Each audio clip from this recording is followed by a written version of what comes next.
Tim dokter gabungan Rumah Sakit Polri kembali mengidentifikasi 5 jenazah remaja yang ditemukan tewas di Kali Bekasi.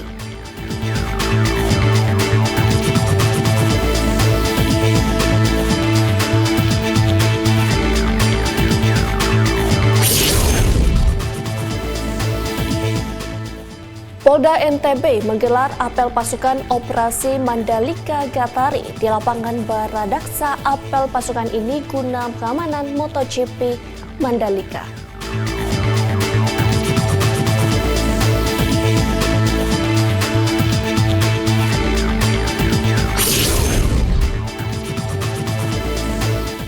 Presiden Joko Widodo untuk pertama kalinya menjejakkan kaki di Bandara VVIP Nusantara di IKN Kalimantan Timur.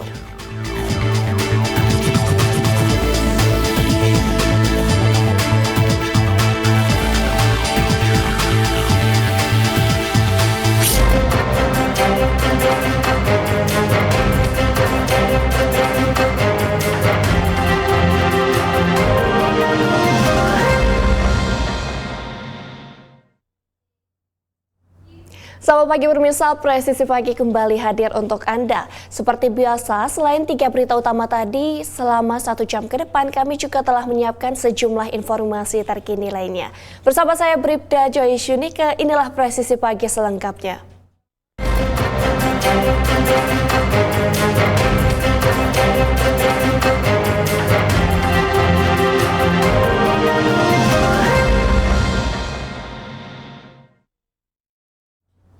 Pemirsa, kita ke berita pertama.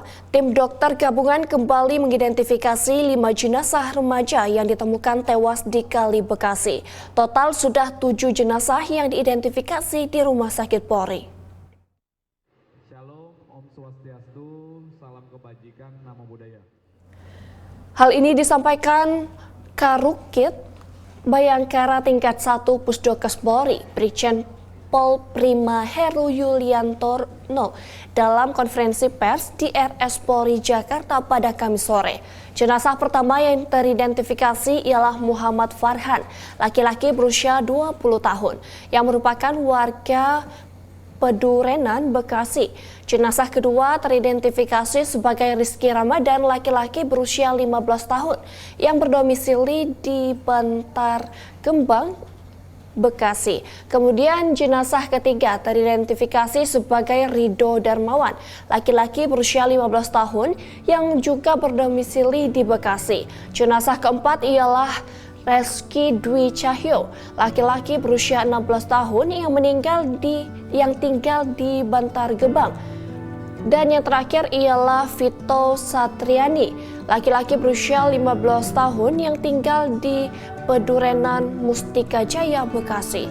Kelima jenazah teridentifikasi berdasarkan sidik jari, data gigi, ciri medis, dan properti. Dari hasil ini seluruh jenazah telah berhasil diidentifikasi. Ketujuh jenazah kemudian telah diserah terimakan kepada keluarga. Polri menyediakan peti jenazah dan ambulan untuk mengantar jenazah ke alamat rumah masing-masing. Hal ini merupakan wujud misi kemanusiaan Polri dalam menangani kasus penemuan 7 mayat di Kali Bekasi. Rekan-rekan sekalian yang kami hormati, dari semua pemeriksaan, baik pemeriksaan luar, pemeriksaan dalam. Pada kesempatan ini menyampaikan beberapa hal. Pertama, rasa duka yang mendalam saya sampaikan kepada keluarga yang sedang berduka. Kiranya Tuhan Yang Maha Esa memberikan kekuatan dan ketabahan. Yang kedua, terima kasih kepada seluruh keluarga yang telah berkenan dan bersabar menunggu proses pemeriksaan identifikasi korban. Dalam proses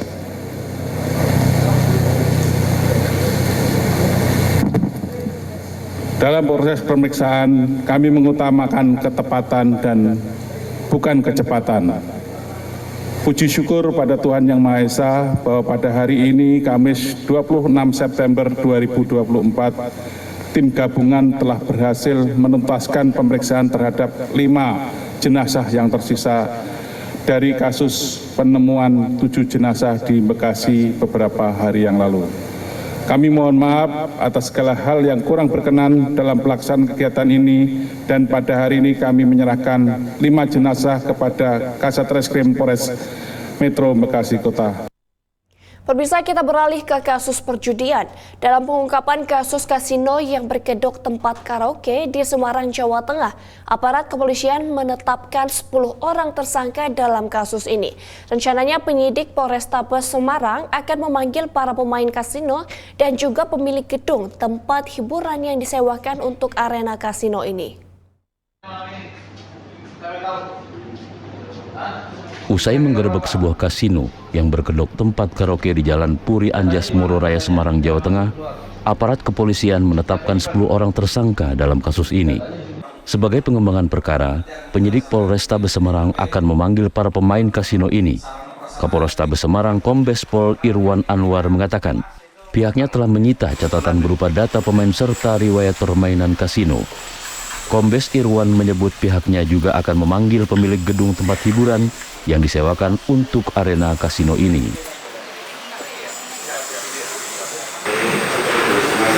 Jadi yang main, yang kebetulannya kelihatan dari sini. Nanti akan kita identifikasi lebih lanjut. Bahkan menang kalah pun ada di sini. Dia menang berapa, kalah berapa. Tertib administrasinya ini. Tetap diminta keterangan. Cuman apakah dia terlibat dalam proses atau tidak pidana perjudian itu tidak, kita didalami lebih lanjut oleh Pak Kasales itu.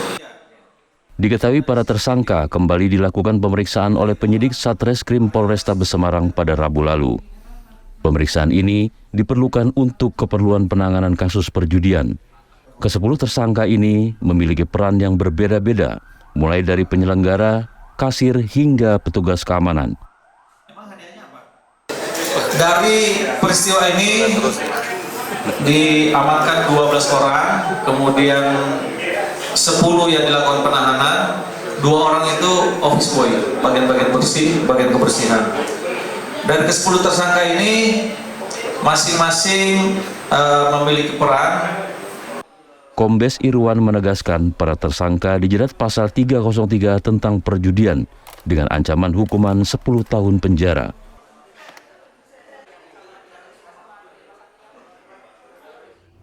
Sementara itu, pemirsa, di Kalimantan, Polres Tarakan memusnahkan barang bukti narkotika jenis sabu seberat 24,2 kg yang berasal dari 3 laporan polisi.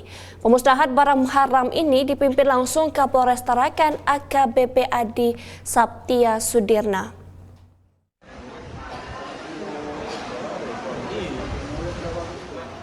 Pemusnahan dilakukan dengan cara di blender, kemudian dilakukan ke dalam air. Setelah sebelumnya dilakukan uji laboratorium oleh petugas Labkesda Tarakan dan hasilnya positif mengandung zat metafetamin. Kapolres mengungkapkan dari 3 kasus ini pihaknya telah menetapkan 3 tersangka dan 1 DPO. Kasus pertama dengan tersangka BHR berhasil diungkap pada 16 Agustus 2024 dengan barang bukti sabu yang diamankan seberat 24,2 kg. Kemudian untuk kasus kedua dengan tersangka H diungkap sehari kemudian dengan barang bukti 51,86 gram sabu. Sedangkan pengungkapan ketiga dengan tersangka AM berhasil diungkapkan pada 1 September 2024 dengan mengamankan 5,16 gram sabu. Kapolres menambahkan hingga kini pihaknya terus memburu 1 DPO berinisial AH dari kasus sabu dengan barang bukti 24 kg. Bukti yang dimusnahkan sama 24,8 gram. Demikian pemusnahan barang bukti ini atas partisipasi serta kerjasama yang baik dengan rekan-rekan dari instansi terkait. Pemirsa, Polres Kutai Timur berhasil mengungkap kasus pencurian dengan kekerasan yang meresahkan warga Sangta.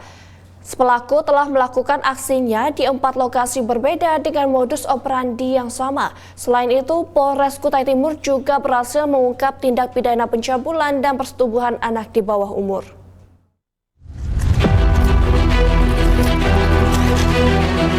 Yang pertama adalah pengungkapan kasus pencabulan dan persetubuhan anak di bawah umur oleh oknum tenaga pendidik. di wilayah hukum Polres Kutai Timur di salah satu ruangan sekolah yang berada di Kutai Timur. Motif dari tersangka adalah tersangka melakukan pencabulan dan persetubuhan anak di bawah umur dikarenakan tersangka memiliki perasaan kepada korban. Tersangka memanfaatkan salah satu ruangan di sekolah di mana ruangan itu merupakan tanggung jawab daripada tersangka dan tempat itu dijadikan untuk tempat melakukan persetubuhan dan pencabulan. Tersangka memberikan barang-barang berupa HP di mana handphone tersebut digunakan sebagai alat komunikasi antara tersangka dan anak korban, di mana di dalam handphonenya itu terdapat percakapan-percakapan yang menjurus ke arah pornografi atau seksual. Mengetahui hal tersebut, orang tua korban melaporkan kejadian ini ke unit PPA Satreskrim Polres Kutim. Kemudian dari kami melakukan penyelidikan dan penyidikan. Pengungkapan yang kedua adalah pengungkapan kasus kuras dan penadahan. Modusnya jambret yang sempat viral di medsos beberapa waktu yang lalu. Motifnya adalah pelaku melakukan tindakan curas, yaitu dia menambah penghasilan untuk kebutuhan sehari-hari dan untuk kebutuhan akad nikah dengan istri kedua. Pelaku mencari korban dengan cara berkeliling, mencari target atau sasaran, menggunakan motor yang sudah dilepas nomor polisinya. Di saat mendapatkan sasaran wanita, pelaku langsung mengambil barang atau menarik kalung emas, dan setelah itu pelaku langsung kabur dan mengganti baju untuk menghilangkan jejak. Kemudian menjual emas hasil curian kepada pedagang emas. Dan kami mohon sekaligus kami memberikan himbauan kepada masyarakat di Kutai Timur untuk setiap kejadian yang terjadi di Kutai Timur ini, apapun itu tolong segera dilaporkan ke kantor polisi terdekat sehingga kami tahu bahwasanya ada kejadian-kejadian tindak pidana di wilayah teman-teman. Pemirsa, kita beralih ke informasi lainnya. Polres Melawi bersama instansi terkait berjibaku padamkan kobaran api. Kabak Ops Polres Melawi AKP Inengah Mulyawan memimpin langsung proses pemadaman api dan pendinginan kebakaran lahan di Desa Kelaki, Kecamatan Nangapinoh, Kabupaten Melawi, Kalimantan Barat.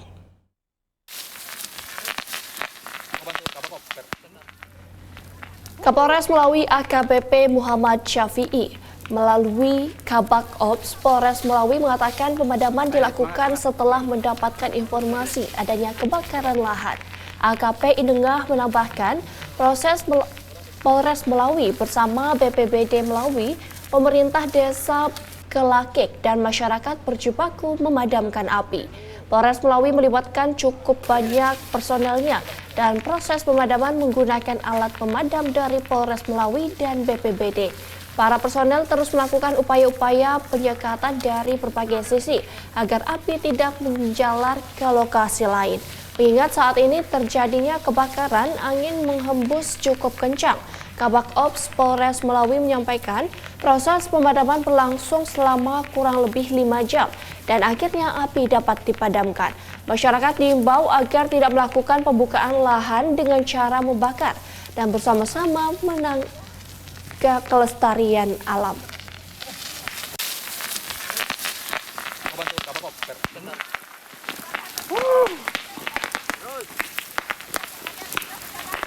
Pemirsa, untuk kesiapsiagaan seluruh personel dalam menghadapi berbagai potensi kerawanan selama pilkada, Kakor Sabara Bahar Kampolri berikan arahan penting terkait pengamanan pilkada di Sumsel. Informasinya akan hadir setelah jeda berikut ini.